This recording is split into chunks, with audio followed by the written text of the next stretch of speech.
কথাগুলো বলতে বলতে রুহুল চলে যায়। খানিকটা সময় পর এরশানও বেরিয়ে যায় আস্তাবলের দিকে। অনেকদিন তা ধরে তার থরফিনকে দেখছে না সে। এমন লাগামহীন মস্তিষ্কে কন্ট্রোল করতে হলেও তো বুকে লাগবে, আর নয়তো থরফিনকে লাগবে।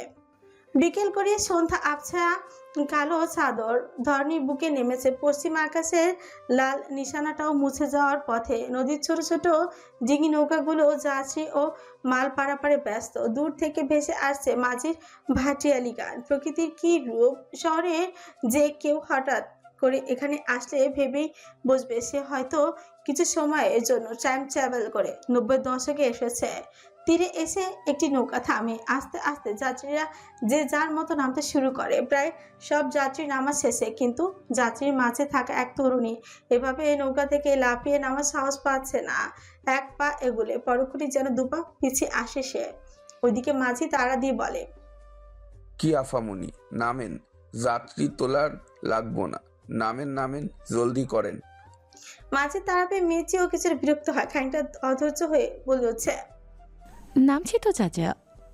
বলেই হাতের লাগেজটি ধাক্কা ধাক্কিতে পারে ফেলে দেয়।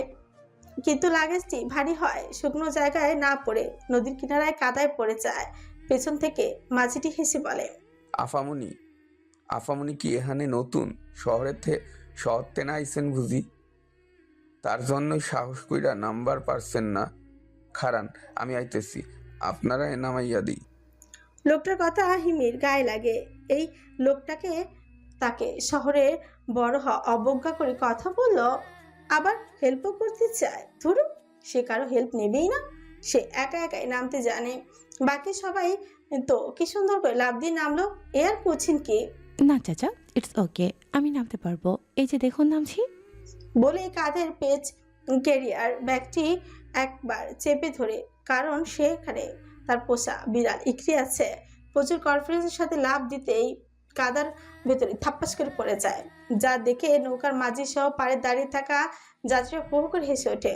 এতগুলো মানুষের সামনে এভাবে পড়ে যাওয়ায় চরম অপমানিত হয় হিমি। লজ্জায় কান কাটা যাচ্ছে তার। তড়িঘড়ি করে লাগেজ হাতে তুলে নিয়ে সেখান থেকে রওনা হয়। আসার সময় কাদায় আটকে পড়া জুতো জোড়া সেখানে ফেলে এসেছে, কারণ এই কাদার আর স্যাঁতসেঁতে জিনিস তার মোটেও পছন্দ না। দ্রুতই হাঁটছে হিমি। এতক্ষণে লোকগুলোর হাসির আওয়াজ কমে আসছে। হাত পা ও মুখে কাদা লেগে আছে। কর্দমাক্ত মুখ ঢাকতে গলার সাথে বেঁধে রাখা স্কার্ফ দিয়ে মুখটি বেঁধে ঢেকে নেয়। হাঁটতে হাঁটতে অনেকটা দূরে চলে এসেছে। সামনে খেয়াল করে দেখে কিছু ভ্যান দাঁড় করানো। আর হাঁটতে হবে না, খুশি হয়ে যায় হিমি। ইয়াহু! বলেই দৌড়ে সেই গাড়িগুলোর দিকে যায়। এই যে মামা, যাবেন? ভ্যানওয়ালার দিকে তাকিয়ে দেখে কাদা মাখা হাতে পায়ে এক মেয়ে দাঁড়িয়ে আছে উৎসুক হয়ে। এক মধ্যবয়স্ক ভ্যানওয়ালা বলে, ম্যাডাম, জামু। কোনে যাবেন? আমার ফ্রেন্ডের বাসায় যাব, যাবেন? এবার বিপদে পড়েছে হিমি। অ্যাড্রেস তো জানে না, তাহলে উপায়? হতাশে বলে। Actually I don't know the address. হিমির ইংরেজি শুনে পাশ থেকে একটা ভ্যানওয়ালা বলে উঠছে, ও আপামনি, ইংলিশ করেন না, উনি ইংলিশ বুঝে না, বাংলায় কন। এই কোন জায়গায় আসলো সে? বান্ধবীর বিয়ে হয়ে গেছে শুনি নাচতে নাচতে চলে এলো। এখন ঠিকানা জানে না, কিভাবে যাবে সেখানে। হঠাৎ করে আইডিয়া পায় হিমি। খুশিতে গদগদ হয়ে বলে, আমি ইরফান খানের বাড়িতে যাব। ওনাকে চেনেন নিশ্চয়ই, শুনেছি এখানকার জমিদার সে। বলে সবার দিকে তাকাতে দেখে প্রতিটি মানুষ চুপ হয়ে গেছে। হাসি হাসি মুখগুলো রাতারাতি রাগে পরিণত হলো। এই তো কিছুক্ষণ আগে সবাই এসে কথা বলছিল, এখন আবার কি হলো? এরকম হয়ে গেল কেন? হিমি তুড়ি বাজে বলে হচ্ছে, ও হ্যালো, হোয়াটস রং? আপনারা কি নাম শোনেননি? কথা শেষ হতে না হতে বয়স্ক ভ্যানওয়ালাগুলো সে একটা ছেলেকে উদ্দেশ্য করে বলে, ওই মকলুম দড়ি নিয়ে আয়, এই বেডিরে আজকে বান্দি দিমু। কত বড় সাহস আমাগর জমিদার হুজুর বাহাদুরের নাম এমনে মুখে নেয়। লোকটির কথা হিমি ভয় পেয়ে যায়। কি এমন বললো যে তাকে ভাবতে হবে? হালকা তুতলিয়ে বলে, ইটস নট রাইট। আপনারা আমাকে এভাবে বাঁধতে পারেন না। ততক্ষণে একটি ছেলে কোথা থেকে যেন রশি জোগাড় করে হিমির দিকে এগিয়ে বলে হচ্ছে, স্যার, এদিকে একটা মাইয়ার আসতে দেখছেন? ওই বেডিরে বান্দিমু, তারপর হুজুর বাহাদুরের কাছে নিয়ে যাবো। এই কথায় ফেসে গেল হিমি। তখন তো নৌকা থেকে নামতে গিয়ে কাদার ভেতরে অলরেডি একটা আছাড় খেয়েছে সে, এখন আবার তাকে এখানে বাঁধতে এসেছে। ইয়া মাবুদ, তুমি এখন জাহান নামে ফেলে দিলে আমায়। হালকা অনুতাপের সুরে বলে উঠছে হিমি। এতগুলো মানুষকে তার দিকে তেড়ে আসতে দেখে হাতে থাকা লাগেজটি ওখানে ফেলে দিয়ে শুধুমাত্র কাদের ব্যাগটি নিয়ে দৌড়ে ছাড়ে সে।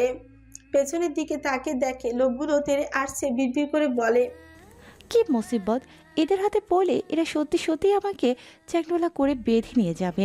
তার চেয়ে বরং ভাগ মিহি, ভাগ, বাঁচতে চাইলে ভাগ। বলে দৌড়ে স্পিড বাড়িয়ে দেয় সে, উদ্দেশ্যহীন দৌড়তে থাকে। শালা অত্যাচারী জমিদার আমার উপর রাগ খাটানো শুরু করেছে। গরুর হাটে মানুষ যায়। এবার শুধু ফ্রান্সে ফিরে যাই, এই শালার মুখও আমি দেখবো না। কথাগুলো বলতে বলতে নিজের গাড়ির কাছে চলে যায় রুহুল। সেই যে বিকেলের আগে এখানে এসেছিল রাজকার্য করতে, এসে অবশ্য উপহার হিসেবে নিজের পায়ে গরুর পাড়া খেয়েছে সে। এই মুহূর্তে প্রচুর রাগ লাগছে তার। গাড়িতে উঠতেই গাড়ি স্টার্ট দেয়, হঠাৎই জানলার ধারে ভারী কিছু ধাক্কা খেয়ে গাড়ির পাশে পড়ে যায়। কৌতূহল হয়ে সেদিকে তাকাতে একটা নারী মূর্তিকে কুঁজো হয়ে উঠে দাঁড়াতে দেখতে পায়। আবছা আধারে মেয়েটির মুখ, বয়স কিছু বোঝা যাচ্ছে না। কুঁজো হয়ে আসা মেয়েটিকে বারবার জানালার গ্লাসে ধাক্কা দিয়ে যাচ্ছে, হয়তো কিছু বলতে চাচ্ছে। এদিকে এতক্ষণ দৌড়ানোর ফলে হাঁপিয়ে গেছে হিমি। গাড়িটি চোখে পড়ায় কাছে আসে, যদি এখান থেকে কোনো হেল্প পায়, কিন্তু ভুলও ইংলিশ বলা যাবে না। এতক্ষণে হিমি ধারণা হয়ে গেছে এখানকার কেউ ইংরেজি জানে না। রুহুল জানলা কাজ নামিয়ে দিতে হিমি হাত বাড়িয়ে ফ্যাসফেসে কঞ্চে বলে উঠছে, সাহায্য করুন। হিমির কুঁজো হয়ে আসা শরীরে হাত বাড়ানোর স্টাইল দেখে রুহুল বলে উঠছে, সরি, মাফ করবেন চাচি, ওয়ালেট আনিনি। রুহুলের কথা হিমির মাথা গরম হয়ে যায়। হোয়াট, আপনি ওয়ালেট আনেনি মানে? আর কে চাচি? আমাকে দেখে কি চাচি মনে হয়? আপনি আমার চাচির বয়সের, তাই চাচি বলেছে। আর আমার ওয়ালেট আমি আনবো না কি করবো সেটা আপনাকে কেন বলবো? ও হ্যালো, আপনি কি আমাকে ভিখারি ভাবছেন? মেয়েটির মুখে ইংরেজি শুনে রুহুল কিছুটা অবাক হলো। ফোনের লাইট জ্বালিয়ে হিমির দিকে ধরতে চোখ বন্ধ করে ফেলে হিমি। রুহুল দেখতে পায় তার সামনে মেয়েটির বয়স খুব বড় জোর 18 বা 19 হবে। পরে টপস, হাত পায়ে কাঁথা লাগানো, চুলের রং হালকা ব্রাউন, মুখে ভারী মেকআপ, ফোনের ফ্ল্যাশের আলো চোখে পড়ার চোখগুলো খিচে রয়েছে। পায়ের দিকে খেয়াল করে দেখে জুতো নেই, তার বদলে হাঁটু অবধি কাদা লেগে আছে। প্লিজ ফোনটা একটু অন্যদিকে ধরুন। তাতে রুহুল বিন্দুমাত্র কর্ণপাতই করলো না, উল্টো প্রশ্ন করে বলে, কে আপনি? কোথায় যাবেন? হিমি উত্তর দেওয়ার আগে পেছন থেকে লোকগুলোর আওয়াজ পায়। ভয়ে রুহুলের গাড়িতে উঠে পড়ে, ভেবাচাকা খায় রুহুল। লোকগুলোর আওয়াজ ততক্ষণে রুহুলের কাছে এসে থেমে যায়। জানালা দিয়ে মুখ বাইরে করে উদ্দেশ্য করে ওদের বলে, হোয়াটস রং? এভাবে চিল্লাচ্ছেন কেন? ওদের ভেতর থেকে একজন বলে হচ্ছে। ওদের কথা শুনে রুহুল হিমির দিকে তাকাতে নিজের ব্যাগ দিয়ে মুখ ঢেকে নেয় হিমি। মেয়েটার অপরাধ? ওই বেডি আমগর হুজুর বাহাদুরের নাম ধরে ডাকছে। আমি জানতাম না ওনার নাম বললে সবাই এভাবে দৌড়ানি দেবে। আসলে ওনার সাথে আমার বেস্ট ফ্রেন্ড নিধির বিয়ে হয়েছে। আমি বাসা থেকে পালিয়ে ওর কাছে এসেছি, কারণ বাসা থেকে একা একা এভাবে বের হতে দেবে না। আমি কি জানতাম এখানে আসলে আমার এমন অবস্থা হবে? জানলে কখনোই আসতাম না। কথাগুলো এক নিঃশ্বাসে বলে থেমে নিজের স্কার্ফ দিয়ে নাকের পানি মোছে। রুহুল কেমন জানি নাক ছিটকে উপস্থিত সকলের উদ্দেশ্যেই বলে, আচ্ছা, আমি দেখছি বিষয়টা, আপনারা যে যার কাজে যান। রুহুলের কথায় সবাই যেন যার যার কাছে ফিরে যায়। ওদের একজন যাওয়ার সময় হিমির লাগেজটিও রুহুলের কাছে জমা দিয়ে যায়। রুহুল হিমির দিকে বিরক্ত হয়ে এক নজর তাকিয়ে বলে, ডোন্ট ক্রাই, আমি নিয়ে যাচ্ছি। জবাবে হিমি শুধু হ্যাঁ সূচক মাথা নাড়ায়। প্রাসাদের উত্তরের বারান্দায় নিধির সাথে গল্পের আসর বসিয়েছে প্রভা, সাথে চমচম আছে। প্রথমে নিধি আসতে চাইছিল না, কিন্তু প্রভা জোরাজোরিতে আসতে বাধ্য হলো। এসে বুঝতে পারলো প্রভা মেয়েটা আসলে অনেক হাসি খুশি, ওর মায়ের মতো হাসতে হাসতে বাস দেয় না। জানেন ভাবিজান, এই সেনার ভাইজানের কামরায় আমার নানিজানের পরে এত বছর পরে একমাত্র আপনি এক রানী যে প্রবেশ করতে পেরেছেন। নিধি অবাক হয়ে প্রশ্ন করে, তুমি কখনো যাওনি? না, আমাদের যাওয়া নিষেধ। এটা নাকি পারিবারিক রেওয়াজ, যেটা এখনো নানিজান মানেন। ও পাশ থেকে চমচম বলে হচ্ছে, আবামনির কত শখ ছিল, কিন্তু তা এখন নিষ্কই স্বপ্ন মাত্র। বলে হাত ছাড়ে প্রভা কিছুটা ক্ষেপে বলে ওঠে। তুমি যাও তো এখান থেকে, কখন কি বলতে হয় জানো না। চমচম চুপ হয়ে যায়। প্রভা যাই বলুক আবার কষ্ট সে মানতে পারছে না, তাই বলে ওঠে। হ্যাঁ, তোমরা থাকো, আমি দেখি আবামনির কি অবস্থা। বলে দ্রুত সেখান থেকে চলে গেল চমচম। চমচমে যাওয়ার দিকে তাকিয়ে রইল নিধি। নিধির ধ্যান ভাঙতে প্রভা বলে ওঠে। এইসব বাদ দিন তো ভাবিজান, এগুলো কিছু না। কিন্তু নিধি বাদ দিতে পারে না।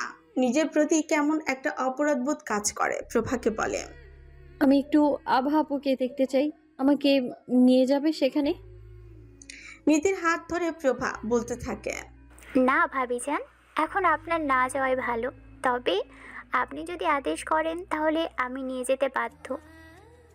তুমি যখন বলছো তাহলে আজকে যাব না, তবে কাল নিয়ে যেও ওনার কাছে। ঠিক আছে ভাবিজান। বলে একগাল হাসি দেয় প্রভা। কিছুটা সময় দুজনেই নীরব থাকে। নিধি নীরবতা ভাঙতে আবারও বলে, চলো বাগানে যাই। এই রাতে? হ্যাঁ, কোনো সমস্যা হবে? আরে না, কি যে বলেন ভাবিজান, চলুন যাই, একটু ঘুরে আসি। ওরা দুজনেই হাঁটতে হাঁটতে বাগানের মাঝখানে চলে আসে। দুটো বেতের চেয়ারে বসে ওরা। আকাশে গোল পূর্ণিমার চাঁদ উঠেছে, যা দেখে নিধি। দেখো চাঁদটা কি সুন্দর লাগছে, তাই না? হুম, তবে দিঘির ধার থেকে আরো সুন্দর লাগে। তাই তাহলে চলো আমরা দিঘির ধারে যাই। এত রাতে?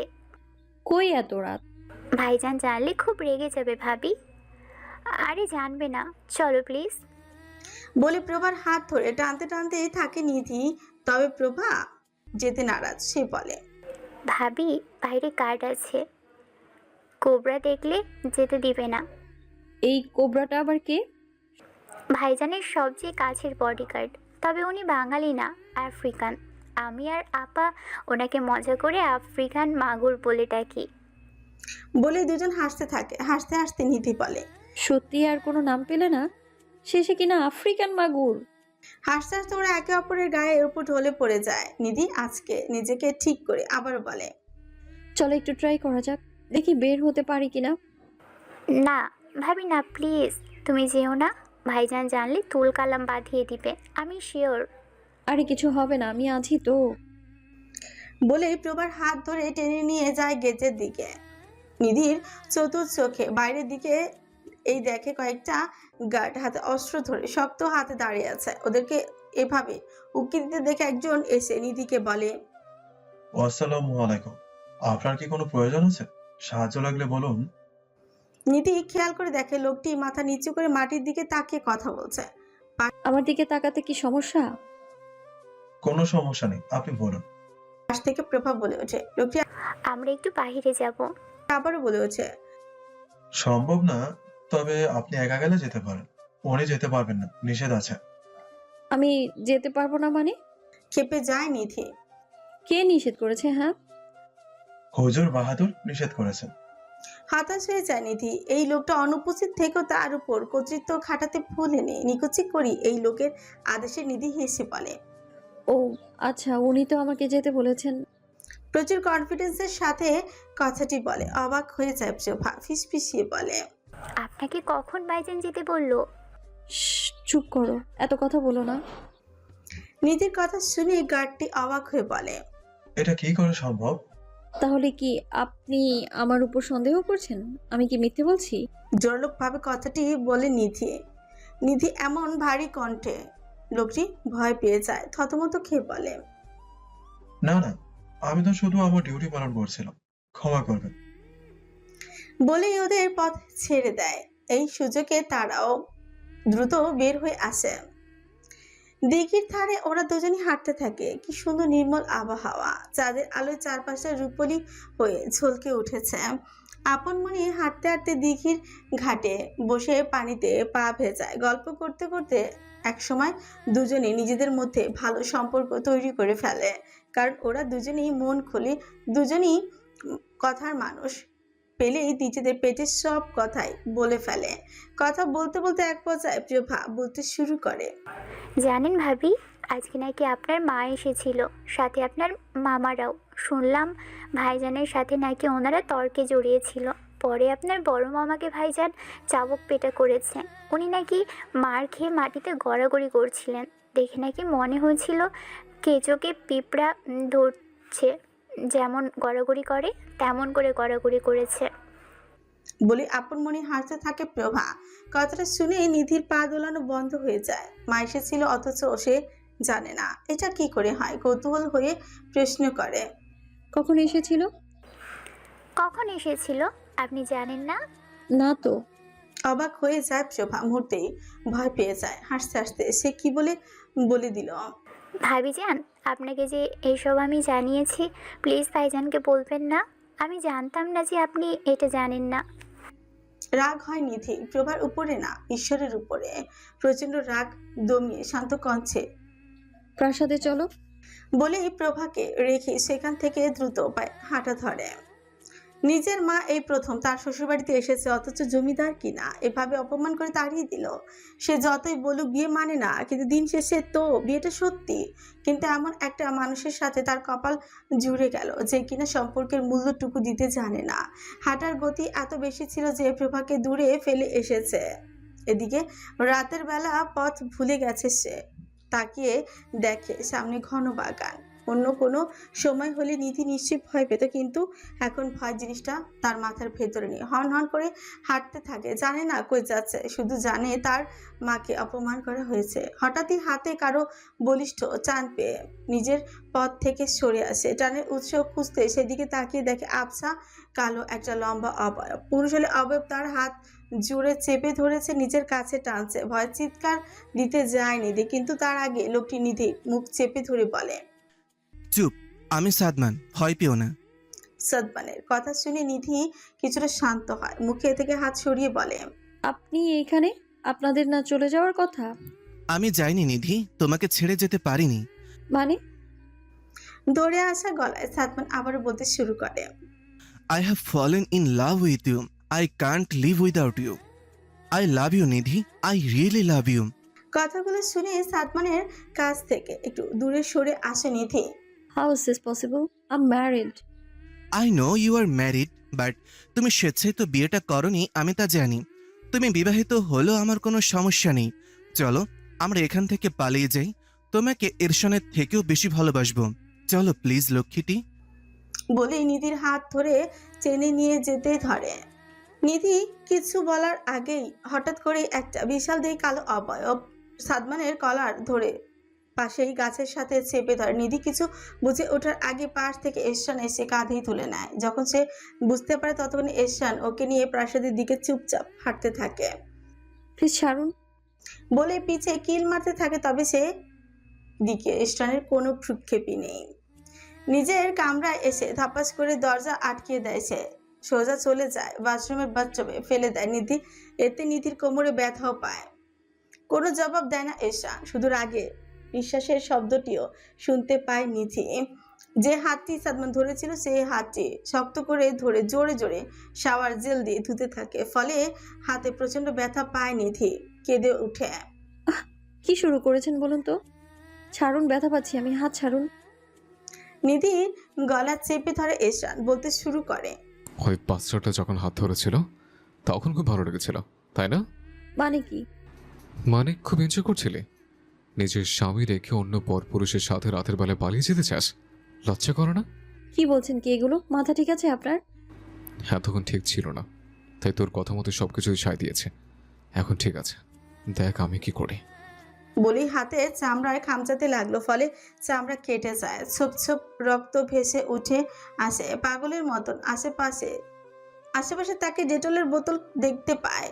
কুটির হেসে নেয়, ডেটলের বোতলটি এনে খুলতে খুলতে বলে, হাতে জম লেগেছে, আসো ক্লিন করি। বলে সবখানি ডেটল নিধির কাটা হাতের উপরই ঢেলে দেয়। ফলে জায়গাটি জ্বলে যায়। অসহ্য যন্ত্রণা ছটফট করতে থাকে এরশান, বলে ওঠে, This too hard? Are you suffering? I was in even more pain than that. বলে হাঁচি আবারও ঘষতে শুরু করে। ব্যথা সহ্য করতে পারে না নিধি, তারপরেও রেগে বলে, যা দেখেছেন তা সত্যি না, বিশ্বাস করুন। আমি জানতাম না ওখানে উনি থাকবেন। হাত ছাড়ুন জমিদার সাহেব, মরে যাচ্ছি আমি। বলে কাঁদতে শুরু করে নিধি। তোকে কি করে বিশ্বাস করি বল? আমার নামে মিথ্যা বলে তুই বের হয়েছিলি, আর এখন আমাকে কি বিশ্বাস করতে বলিস? বিয়ে হতে না হতে স্বামী রেখে পরকীয়া করতে চাও? এবার নিধিও রেগে যায়, মনে পড়ে মায়ের অপমানের কথা। আমি পরকীয়া করেছি? হ্যাঁ, ভালো করেছি। আপনি আমার কিসের স্বামী? বিয়ের এতদিন হলে ইন্টিমেট হতে পারিনি, ঠিকই তো। আমি তোমার কিসের স্বামী, তাই না? Okay, let's start in the bathroom. ছাড়ুন, আমি কখনোই স্বামী হিসেবে আপনাকে মানব না। যে মানুষটা সম্পর্কে মূল্য দিতে জানে না, তার সাথে কিসের সম্পর্ক আবার? বলে ওয়াশরুম থেকে বেরোতে নিলে এশান টেনে ধরে ওকে কোলে তুলে নেয়। দুই হাত দিয়ে নিধির পা নিজের কোমরের সাথে জড়িয়ে নেয়, দেয়ালের সাথে নিধিকে আটকে ফেলে হাস্কি ভয়েসে বলে, Come closer, baby girl. Let me drown in your fire. Touch your soul where no one else dares. Tonight, our bodies won't speak. Only the hunger beneath the skin. আপনি আসলেই একটা সাইকো। নামান এখান থেকে।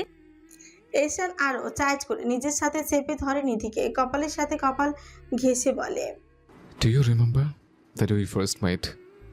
You were in my arms like this. Let's get intimate from here. বলেই গলায় পাগলের মতো চুমু খেতে থাকে। আস্তে আস্তে ওয়াশরুমে থেকে বেরিয়ে বারান্দায় চলে আসে, যেখান থেকে চাঁদ আর দিঘির মিলন ঘটেছে। বেলকুনিটি এমনভাবে করা হয়েছে যে তার নিচে দিঘির পানি এসেছে। এশানের কেসগুলো আস্তে আস্তে কামড়ে পরিণত হচ্ছে। এদিকে নিধি থামাতে গেলে কামড়ের পরিমাণ আরো বাড়িয়ে দিচ্ছে সে। এশান এখনো পাগলই হয়ে আছে, মনে হচ্ছে তার বৌরানির ভেতরে নিজেকে ঢুকিয়ে রাখতে, যেখানে কেউ বলতে পারবে না ওরা দুজন ব্যক্তি।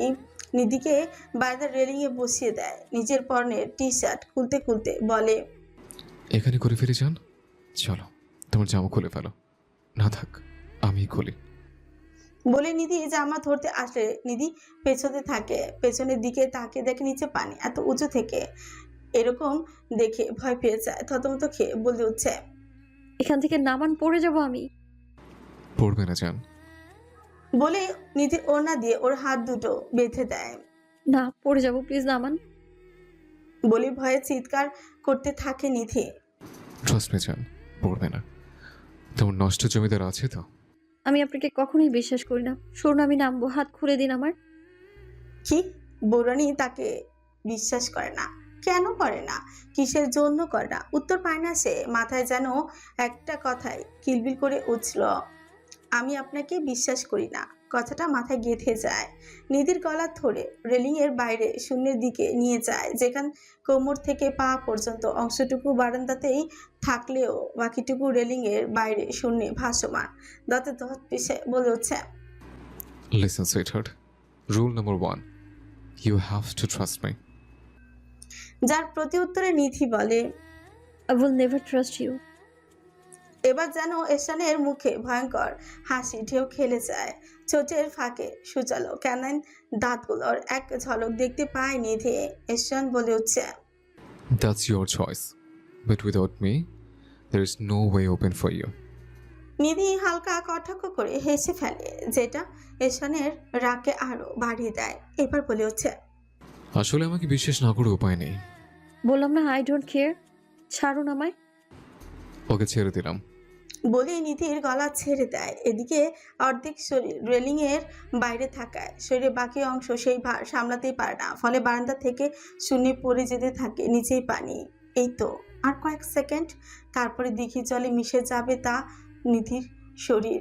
নিধি যেন বিশ্বাসই করতে পারছে না এমনটাও হতে পারে। বারান্দা থেকে এসে নিধির পড়ে যাওয়া উপভোগ করতে করতেই বলে, Don't worry, sweetheart. দেখির পানি অনেক মিষ্টি। You keep testing. I'll come. বারান্দা থেকে পড়ে যাচ্ছে নিধি, চুলগুলো বাতাসে ছাড়িয়ে যাচ্ছে, হাতগুলো বাঁধা, চাইলেও ছাড়াতে পারছে না। অবাক চোখে তাকিয়ে আছে এশানের দিকে। বারান্দার রেলিং ঘেঁষে দাঁড়িয়ে আছে সে, মুখে কোনো চিন্তার ছাপ নেই। নিধি জানতো এশান হঠাৎ করে নিজের কর্মকাণ্ড দিয়ে তাকে সারপ্রাইজ করবে, কিন্তু আজকে যেটা হলো সেটা কি করে পসিবল? ভাবতে ভাবতে পানিতে পড়ে যায়, ডুবে যেতে থাকে অতল গভীরে। এমনিতেই নিধি সাঁতারে কাঁচা, তার উপর হাত বাঁধা, চাইলেও নিজেকে বাঁচাতে পারছে না। শুধু মস্তিষ্কে একটা প্রশ্ন, সে কি আদৌ কোনো সুস্থ মানুষ? নাক মুখ বন্ধ হয়ে আসছে আস্তে আস্তে, জ্ঞান হারায় নিধি। সিঁড়ি পাতানো খাটে শুকনো জায়গাটায় নিধিকে শুইয়ে দিয়েছে এরশান। যখন নিধি পানিতে পড়ে যায় ঠিক তখনই এরশান পানিতে ঝাঁপ দিয়েছিল, কিন্তু পানিতে স্রোত বেশি থাকায় ওই স্থানে আর তাকে পায়নি এরশান। সেই সময়টা কেমন যেন বুকে ব্যথাই করছিল, তার মনে হচ্ছিল জীবনের সবচেয়ে বড় ভুলটা সে করেছে। তার উপর যখন মনে হলো নিধির হাত বাঁধা, কোনোভাবে সাঁতার কাটতে পারবে না, জাস্ট মনে হতেই হার্টবিটটা বেড়ে গিয়েছিল তার। অনেকক্ষণ খোঁজার পর যখন পায়ের সাথে কাপড় পেঁচিয়ে যায় তখনই ডুব দিয়ে নিধিকে পায়, সাথে সাথে ঘাটে এনে সিপিআর দিতে থাকে। উপর করে শুইয়ে দিতে মুখ থেকে পানি বেরিয়ে আসে। এতক্ষণ এরশান একটা টু শব্দ করেনি। বোঝার উপায় নেই সে চিন্তায় ছিল নাকি জেদ ধরেছিল। যখনই নিধির মুখ থেকে পানি বেরিয়ে আসে ছোটের কোনো এক চিলতে হাসি ফুটে ওঠে এরশানের। আস্তে আস্তে জ্ঞান ফিরে আসে নিধির। দুর্বল চোখে তাকিয়ে দেখে চাঁদের আলোয় এক বলিষ্ঠ শরীরে নিষ্ঠুর মানবকে, যার নিজের মধ্যে বিবেক বলতে কিচ্ছু নেই। পানিতে পড়ে যাওয়ার পর কি পরিমাণে ভয় লাগছিল তার বলে বোঝানোর না। তখনকার কথা মনে হয়ে ফুপিয়ে কেঁদে ওঠে। নিধির এমন বাচ্চাদের মতো কান্না দেখে এরশান জড়িয়ে নেয় নিজের বাহুডোরে। নিধি চাইছিল না তাকে জড়িয়ে ধরতে, কিন্তু এই লোকের উপরে এই বিশ্বাসটাই যেন উঠে গেছে নিধির। এখন বাধা দিলে আবার কি না কি করে বসে তার ঠিক ঠিকানা নেই। নিধির মাথায় হাত বুলে এরশান বলতে থাকে, Told you, baby. Trust me. Because there is no way open for you. দেখলো তো তার প্রমাণ? আমিই তোমাকে বাঁচালাম। এরপরে কি তুমি আমাকে বিশ্বাস করবে না, লিটল ডল? নিজেই মৃত্যুর দিকে ঠেলে দিয়ে নিজেই বাঁচান, এসব করে কি প্রমাণ করতে চান জমিদার সাহেব? Very easy. There's no choice without me. নিধি কান্নার বেগ বাড়িয়ে বলে হচ্ছে, একবারে মেরে ফেলুন না। এইভাবে মৃত্যুর দিকে ঠেলে দিয়ে বাঁচিয়ে এনে কি বোঝাতে চান আপনি? গতবার বাচ্চাবে চুবিয়েছিলেন, এবার পানিতে ধাক্কা মেরে দিলেন। প্রতিবারই মারতে মারতে বাঁচান আপনি আমাকে। আপনি আসলে কি চান? আবার মাঝে মাঝে আদিক্ষেতা দেখিয়ে বলেন আপনি নাকি ভালোবাসেন আমায়। এটা আপনার ভালোবাসা? যেখানে আমি বুঝতেই পারি না এটা ভালোবাসা নাকি রিভেঞ্জ। শান্ত হও। এভাবে চিৎকার করে কথা বলবে না। কেউ আমার সামনে এভাবে চিৎকার দিয়ে কথা বলতে পারে না, তুমিও না। বলে কি করবেন? আবার পানিতে ফেলে দিবেন? তো দিন না, দেরি কেন করছেন? বারবার একই কাজ করতে ভালো লাগে না। এবার কিছু স্পেশাল করবো ভাবছি। এই ধরো, না থাক, এখন বলবো না, আপাতত রেস্ট নাও। ওদের কথার মধ্যেই একটি গাড়ি সেখানে থেমে গেল। গাড়ি থেকে নেমেই রুহুল বলে, হুজুর বাহাদুর, আপনি এখানে? যেহেতু সাথে হিমি ছিল। তাই ফর্মাল আচরণটা করতেই হবে তার। ওপাশ থেকে এরশানে কোনো সারা শব্দ পায় না, আর একটু ভালো করে তাকাতেই বুঝতে পারে কাউকে জড়িয়ে ধরে আছে। নিধি বিপরীত পাশে থাকায় পুরোপুরি দেখতে পায় না রুহুল, শুধু ভেজা হাত দেখেই বুঝতে পারে এটা নিধি। সঙ্গে সঙ্গে অন্যদিকে মুখ ঘুরিয়ে দাঁড়িয়ে যায় রুহুল, যাতে ভাবিজান অস্বস্তিতে না পড়ে। এদিকে এরশান রুহুলকে বলে, জলদি একটা টাওয়ালের ব্যবস্থা করো, কুইক। রুহুল কিছুটা দুষ্টুমি করেই বলে, কেন স্যার, এত রাতে দিঘিতে নেমেছিলেন কেন? এরশান তাতে দাঁত পিষে বলে, ফরজ গোসল করতে নেমেছিলাম, বুঝেছিস? কি হয়ে গেছে? কখন? কিভাবে হলো? কেন, আমার আগে নিজে করতে পারিস না বলে আফসোস হচ্ছে? তবদা খেয়ে যায় রুহুল। এ কাকে দেখছি রুহুল? এভাবে আরেকটা মেয়ের সামনে এগুলো কি বলছে এরশান? নাকি মেয়েটাকে সে দেখতে পায়নি? রুহুল কিছুটা গলা ছাড়ি দিয়ে দিল। এরশান পুনরায় বিরক্ত হয়ে বলে, গলার মধ্যে কি ব্যাং গিয়েছে যেমন করছিস? জলদি শুকনো কাপড়ের ব্যবস্থা করো, আমার উত্তরসূরের জন্মদাত্রী শীতে কাঁপছে। পরক্ষণই হিমি নিজের লাগেজ থেকে একটা টাওয়াল এনে নিধির গায়ে জড়িয়ে দেয়। নিভু নিভু চোখে হিমির দিকে তাকিয়ে নিধি বলে উঠছে, জাহান্নামে আসিস কেন? এরশানের সামনে হিমি কিছুটা ইতস্তত বোধ করে, সালাম দিয়ে বলে, আসসালামু আলাইকুম, আমি ওর বেস্ট ফ্রেন্ড, ঢাকা থেকে এসেছি। জবাবে এরশান সহ্য করি আমাদের সাথে আসুন। নিধিকে বলে নিয়ে উঠে গাড়িতে উঠে রুহুলও কথা না বাড়ে গাড়ির স্টার্ট দেয়। সাথে হিমিদেরও সাথে একই গন্তব্য রওনা দেয়। প্রাসাদের সামনে গাড়ি থামতে আভা কোথা থেকে যেন ছুটে আসে। এরশানকে নামতে দেখে তার কাছে ছুটে যায়। ততক্ষণে এরশান নিধিকে কোলে জড়িয়ে নেয়। এমন অবস্থা দেখে আভা থ মেরে দাঁড়িয়ে যায়। এরশানের কোলে অন্য নারীকে যেন আভা কল্পনাও করতে পারে না। ঈশান আভাকে না দেখার মতো হয়ে পাশ কাটিয়ে চলে যাচ্ছে। আভা অস্থির হয়ে ঈশানের সামনে দাঁড়িয়ে যায়। ভাইজান, আপনি কোথায় গিয়েছিলেন? এরকম ভিজে গেছেন কেন? ঠান্ডা লেগে যাবে তো। তোর এত ভাবতে হবে না, পথ ছাড়। না ভাইজান, আপনি বলুন এভাবে ভিজলেন কোথায় থেকে? এখন তোর কাছে আমার কৈফিয়ত দিতে হবে, পথ ছাড়। ঈশানের ধমকে আভা ভয়ে পথ ছেড়ে দেয়। ঈশান নিধিকে নিয়ে প্রাসাদে চলে যায়। কান্না মাখা চোখে আভা শুধু দেখে সেই দিকটাই, দেখতেই থাকে। আজ ও ওই মেয়েটার জায়গায় তো আভার থাকার কথা ছিল, কিন্তু ভাগ্য এত নিষ্ঠুর কেন হলো? এই যে হ্যালো, এখানে বাড়ির অতিথি এসেছে আর আপনার কোনো ধ্যানই নেই। কথাগুলো রুহুলকে বলল হিমি। রুহুলও গাছের ভাব নিয়ে বলে। অতিথি তো কি কোলে নিয়ে নাচতে হবে নাকি? বিব্রত হয় হিমি। না মানে ইয়ে, আমি কই যাব? আমি কি জানি? বলেই রুহুল চলে যেতে নিলেই হিমি আবার বলে উঠছে, আপনি কই যান? আমাকেও নিন। আমি আমার রুমে যাই, আপনি যাবেন?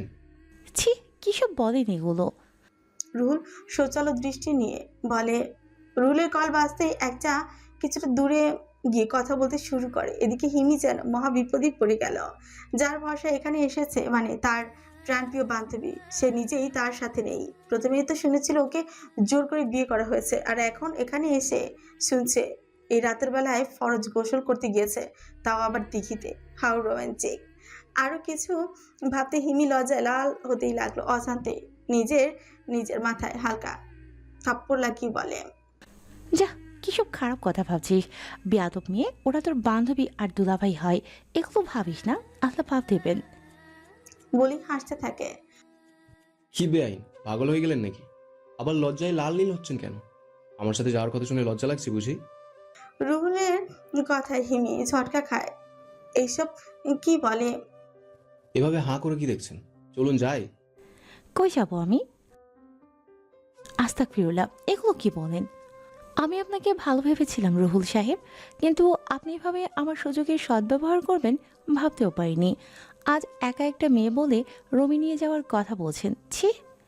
বলেই কান্না শুরু করে দেয়। হোয়াট? কিসের সুযোগের সদ্ব্যবহার করছি? এ মেয়ে কি বলে? ও হ্যালো, মাথা ঠিক আছে আপনার? আপনাকে বিশ্বাস করে ঠকে গেছি। কি কি সব বলছেন আপনি? এতক্ষণে বলছেন আমি কি বলছি? রুহুল এবার বিরক্ত হয়ে যায়। সাধারণত সে ঠান্ডা স্বভাবের মানুষ, চোখে সবসময় একটা হাই পাওয়ারের চশমায় পড়ে থাকে, ফলে যে কেউ বুঝে যায় ব্যক্তি হিসেবে রুহুল কতটা ঠান্ডা এবং ভদ্র স্বভাবের মানুষ। কিন্তু এই মেয়ের কোনো কথাই সে বুঝতে পারছে না। একটু আগে এশান কল করে বলল মেয়েটাকে একটা আলাদা রুমের ব্যবস্থাই করে দিতে। সে এসেছিল রুমি নিয়ে কথা বলতে, আর এই মেয়ে কিনা কি সব ভেবে নাকের জল চোখের জল এক করে নিচ্ছে। ভালো লাগে না আর। হ্যালো ছিচকাতুনি, থামুন। কি? আমি ছিচকাতুনি? আপনি এভাবে আমার কানাকে অপমান করতে পারেন না। রুমে নিতে চাইছেন, আবার আমি প্রতিবাদ করলে বলছেন ছিচকাতুনি। আপনাকে এসরান একটা রুম দিতে বলেছে, সারা রাত কি এখানেই থাকবেন নাকি? রুলের কথায় কান্না থেমে যায়। হাতের উঁচু পিছিয়ে চোখ মুছতে মুছতে বলে, ও আচ্ছা। বাই দ্য ওয়ে, আপনি কোন রুমের কথা ভেবেছিলেন? এক ভ্রু নাচে বিচক্ষণের সাথে প্রশ্ন করলো রুহুল। পরক্ষণেই তখনকার চিন্তা মাথায় আসতে হিম লজ্জা পেয়ে যায়। মাটির দিকে তাকিয়ে বলে, চলুন। রুহুলও কিচ্ছু বলে না। এভাবে একটা মেয়ের সাথে সেদে সেদে কথা বলা তার ব্যক্তিত্বের সাথে যায় না, তাই সেও চুপচাপ হাঁটতে থাকে। বাংলাদেশ ও ভারতের মধ্যে অবস্থিত বিশ্বের সবচেয়ে বড় ম্যানগ্রোভ বন সুন্দরবন বাংলাদেশের খুলনা, সাতক্ষীরা, বাগেরহাট, পটুয়াখালী ও বরগুনা জেলার অংশ বিশেষ নিয়ে সুন্দরবন গঠিত। অঞ্চলগুলোর কিছু এলাকার লোকজন তাদের জীবিকা নির্বাহের জন্য সরাসরি সুন্দরবনের উপরই নির্ভর। পদ্মা, মেঘনা এবং বক্ষপুত্র নদীগুলোর বদ্বীপ অঞ্চলে অবস্থিত। এই বনের মধ্য দিয়েই বয়ে গেছে অসংখ্য ছোট বড় নদী ও খাড়ি। নদী উপনদীগুলো বন পেরিয়ে বঙ্গোপসাগরের সাথে মিলেছে। এগুলো আবার সুন্দরবনের কোল ঘেঁষে গড়ে ওঠা এলাকাগুলো নিত্যদিনের সঙ্গী হিসেবে নাম লিখিয়েছে। জেলে পেশার মানুষগুলোর সাথে নদীগুলোর এক আত্মার সম্পর্ক গড়ে উঠছে। বেলা দুপুর গড়িয়ে বিকেলের দিকে নদীর পাশে বিশাল জটলা নীল পোশাকধারী পুলিশ কনস্টেবলগুলো কিছু একটাকে ঘিরে ধরে আছে, যাতে জনসাধারণ এখানে প্রবেশ করতে না পারে। ভিড় ঠেলে একটু ভেতরে যেতে তরুণ পুলিশ ইন্সপেক্টর ইমতিয়াজ রহমান লক্ষ্য করে দেখলো বিশাল আয়তাকার সিমেন্টের তৈরি শক্ত ব্লক দীর্ঘদিন নদী পাড়ে পড়েই ছিল। তথ্য সূত্রে জানা যায়, বছর দেড়েক আগে এক জেলের জালে ব্লকটি গেঁথে যায়। জেলে বড় মাছ মনে করে পানিতেই জালটিকে আরো পেঁচিয়ে নিয়ে তীরে আনে, যাতে মাছটি ভালো আর তাজা থাকে। কিন্তু তীরে এসে দেখতে পায় এটা একটি ঝালাই করা আয়তাকার ব্লক।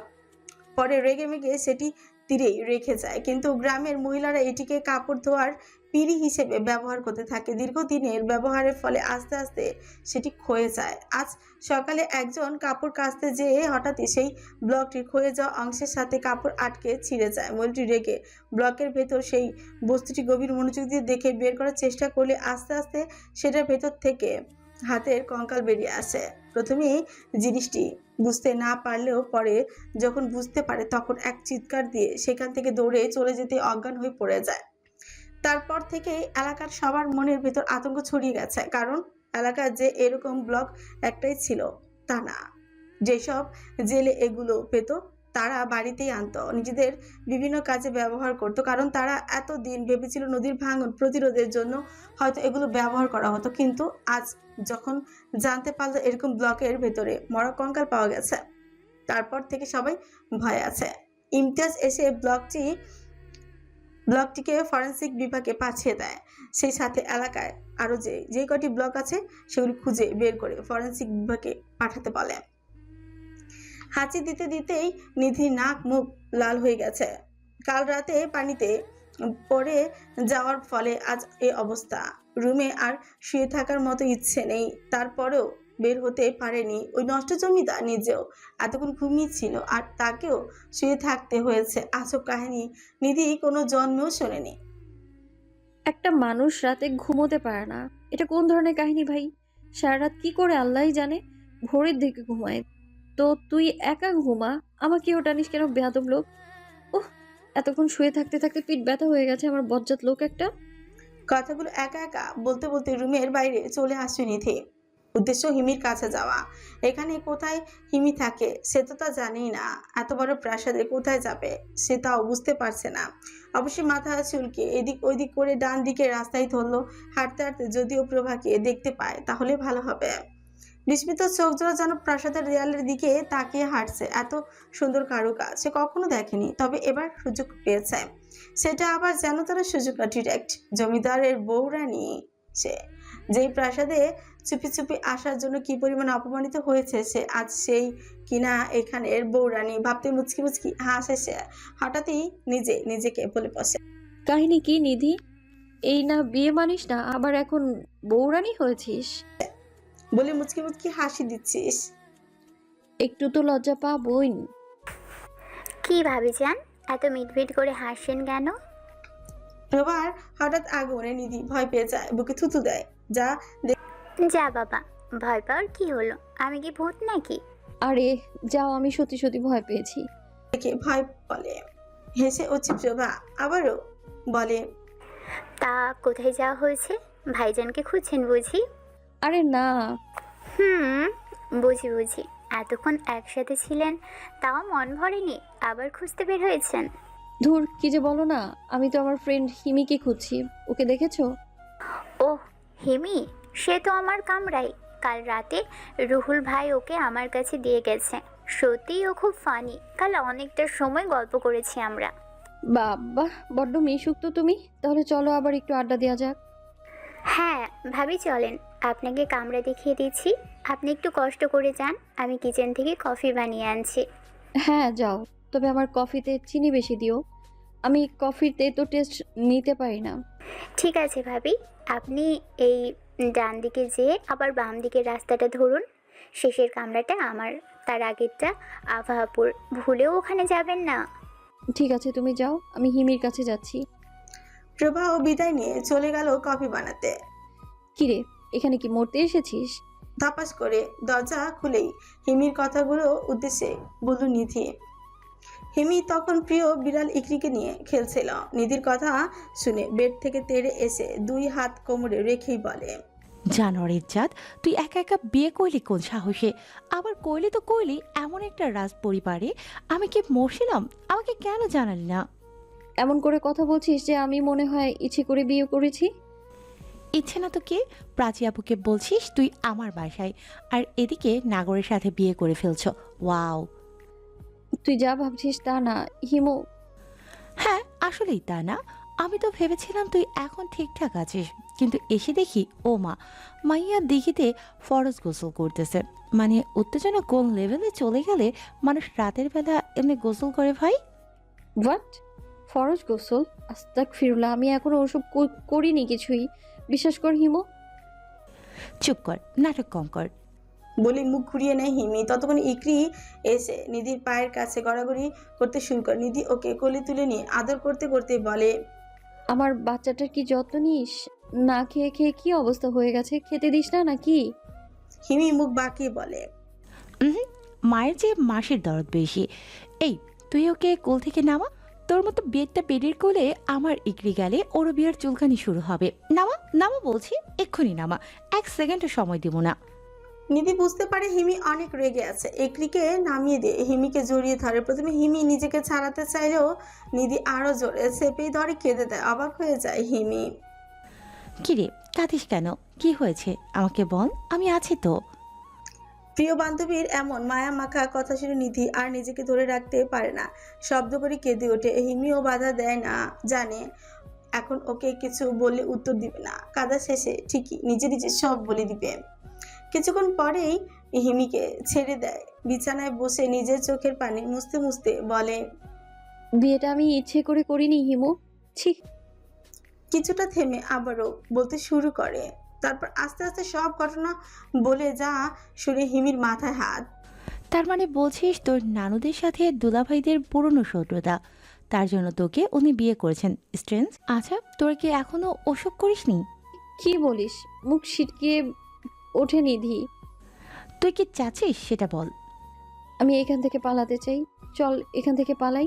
কিন্তু খান বাহাদুর জানলে আমাকে শুলে চড়াবে তো। কিছু হবে না, ট্রাস্ট মি। তাহলে আমরা আজ রাতেই পালাই? না, রাতে উনি ঘুমান না। কি? এ কোন আজব সাপ? সাপ না, পেঁচা। বলে ওরা দুজন খিলখিল করে হাসতে থাকে। এরই মধ্যে প্রভা এসে যায়। তিনজনের মধ্যে খুব তাড়াতাড়ি ভালো একটা বন্ডিং হয়ে যায়। একসাথে কফি খাওয়া শেষ হলে হিমি হঠাৎ বলে, প্রভা, চলো একটু প্রাসাদটা ঘুরে আসি। হ্যাঁ চলো হিমি, তুমি তো আসার পরে পুরোটা ঘুরে দেখতেই পারোনি। ভাবি চলেন যাই। নিধিও সায় দেয়, কারণ প্রাসাদ না চিনলে বের হওয়ার রাস্তা পাবে কিভাবে। অনেকটা সময় ধরে প্রাসাদ দেখছে ওরা। হিমি তো ক্লান্তই হয়ে গেছে, তাও এর শেষ হচ্ছে না। হাঁটতে হাঁটতে ওরা একটা রুম থেকে একটা লোকের চিৎকার শুনতেই পেল। কৌতূহল নিধি সেখানে ডাক দিতে যাবে, তার আগে প্রভা থামিয়ে বলে, ভাবি যান, এটা ভাইজানের স্টাডি রুম, প্লিজ যাবেন না। প্রভার কথা কোনো গ্রাহ্য না করে নিধি রুমের দরজার আড়ালে দাঁড়ালো। আড়ি পেতে যা বুঝতে পারলো, কোনো একটা লোক তার বউকে গালাগালি সব প্রচুর মারধর করছে। সেই মহিলা এসে বিচার চাইছে।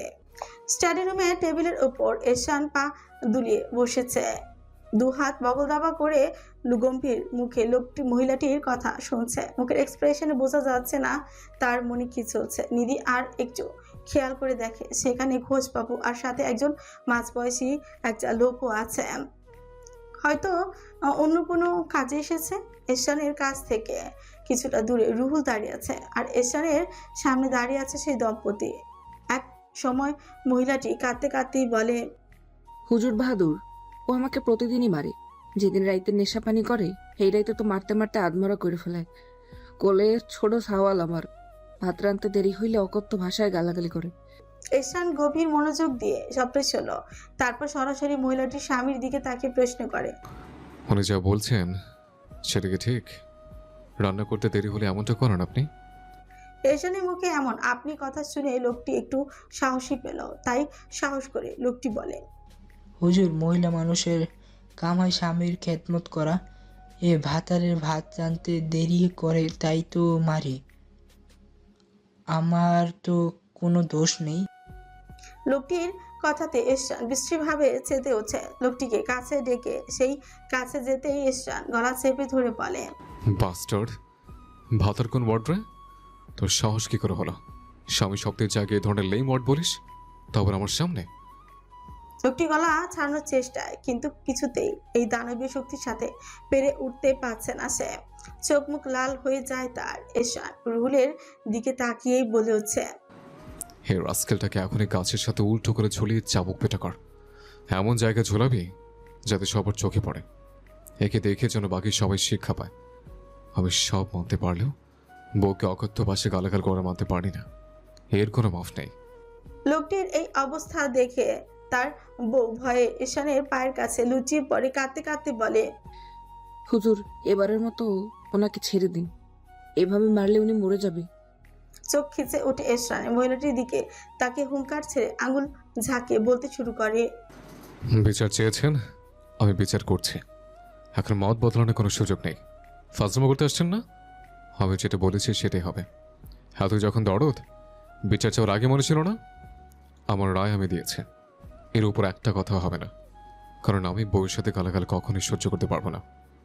নাও গেট লস্ট। এশরান ওই লোকটাকে ছেড়ে দিয়ে রুহুলকে বলে। এশরানের হুঙ্কারে পুরো ঘর কেঁপে উঠলেও নিধি হঠাৎ করে তার সামনে দাঁড়ায়। কারণ এতক্ষণ সে যে এত বড় বড় লেকচার দিচ্ছিল তা কেন যেন নিধির কাছে হাস্যকরী মনে হলো। গলা উঁচে এশরানের কাছে এসেই বলে, বাহ, বিচার তো ভালোই করেন জমিদার সাহেব। অন্যকে বলেন ঘরে বউয়ের সাথে গালাগাল করা পছন্দ করেন না, আর নিজে যে আমাকে যখন তখন ঘাড় ধাক্কা দিয়ে বের করে দেওয়ার হুমকি দেন তার বেলায়। বুসরা, কথা যা বলার ভেবে বলো। তুমি রাজ্যের বউ বলে সব জায়গায় তোমাকে ছাড় দেব না আমি। বলে রাগে গজগজ করতে করতে সেখান থেকে চলে যায় মুর্শিদা। কারণ এই মেয়ের মুখও সে দেখতে চায় না। পাশ থেকে মুর্শিদার কথা শুনে চমকে ওঠে নিধি। তখন তাহলে বাইরে থেকে সে দাতিজানকে দেখতে পায়নি। দেখলে সে জীবনেও এখানে কথা বলা তো দূর, এখানে হাসতই না। কিন্তু যা হওয়ার তা তো হয়েই গেছে। এখান থেকে তো আর পেছনের কোনো উপায় নেই। তাই নিধি বলে, তাহলে আমাকে ঘাড় ধাক্কা দিতে চাওয়ার মানেটা কি জমিদার সাহেব? উত্তর দিন। আমি যেটা করতে বলছি ওটাই কর, কুইক। আপনি কি আমায় ইগনোর করছেন জমিদার সাহেব? রুমে চলো, তোমার উত্তর দিচ্ছে। না, এখানেই সবার মধ্যে আমি জবাব চাই। বুঝে কথা বলছো তো? হ্যাঁ, আমিও জানতে চাই। যেহেতু ঘরের বউয়ের প্রতি আপনার অনেক সম্মান, তাহলে এই ঘাড় ধাক্কা দিতে চাওয়ার মানেটা কি? এশরান চুপচাপ নিজের চুলগুলো ব্যাক ব্রাশ করতে থাকে। তাতে নিধি আরও চেতে ওঠে, আরও কিছুটা কাছে এসে বলতে চায়। তার আগে এশরান পেছন থেকে নিধির ঘাড় ধরে কাছে এনে বলে, সরি সুইটহার্ট, এই ঘাড় ধাক্কাটা বোঝাতে একটু দেরি হয়ে গেল। নিঃশ্বাস নিতে পারছে না নিধি। হাত দিয়ে বাধা দেওয়ার চেষ্টা করলেও এশরান সেই হাত ধরেই ফেলে। আগের চেয়ে আরো তীব্র করে নিজের ঠোঁটের সাথে মিলিয়ে নেয়। উপস্থিত তো সবাই ফিমরি খেয়েই পড়ে। ঘোষবাবু আকবরের দিকে তাকাতে আকবরও অপ্রস্তুত হয়ে বলে, আজ আমি আসি, আমার একটু বাজারে কাজ আছে। নিজের থুতি ঠিক করতে করতে ঘোষবাবু বলে, আরে দাঁড়ান, আমিও যাব, একটু লাইব্রেরিতে যেতে হবে আমার। বলেই চলে যেতে নিলে তাদের পথ আগলে ধরে দাঁড়ায় যায় রুহল। ফোনের ক্যামেরা বের করে এশরানের দিকে তাকিয়ে বলে, একটু এদিকে করুন স্যার, ছবি ভালো আসবে তাহলে। আকবর চেতে যায় রুহুলের উপরে। আগে থেকে এই বজ্জাত ছেলেকে সে দেখতে পায় না। সুযোগ পেলেই রুহুল তাকে ঢাকানি চৌবানি খাওয়াতে ভুলে না। এখন ছবি তোলার বিষয়টাও যে তাদের সাথে ফাজলামো করছে সেটা আকবর শাহ ঠিকই বুঝতে পারছে। তাই পাশ কাটিয়ে তাড়াতাড়ি চলে যায় তারা। এদিকে দরজার আড়ালের থেকে হিমি আর প্রভা এই কাণ্ড দেখে লজ্জা লাল নীল হয়ে যাচ্ছে। প্রভা তো চোখ বন্ধ করে নিল। হিমি একটু পরপরই চোখ খুলে সে দৃশ্য দেখছে আর মনে মনে বলছে, আই উইশ এরকম একটা রোমান্টিক জামাই যদি আমার থাকতো রে, সারাদিন চুমাইতাম। মিনিট 5 পর নিধিকে ছো মেরে দিয়ে শক্ত করে বুকের সাথে জড়িয়ে ধরে বলে, আর ইউ ওকে সুইটহার্ট?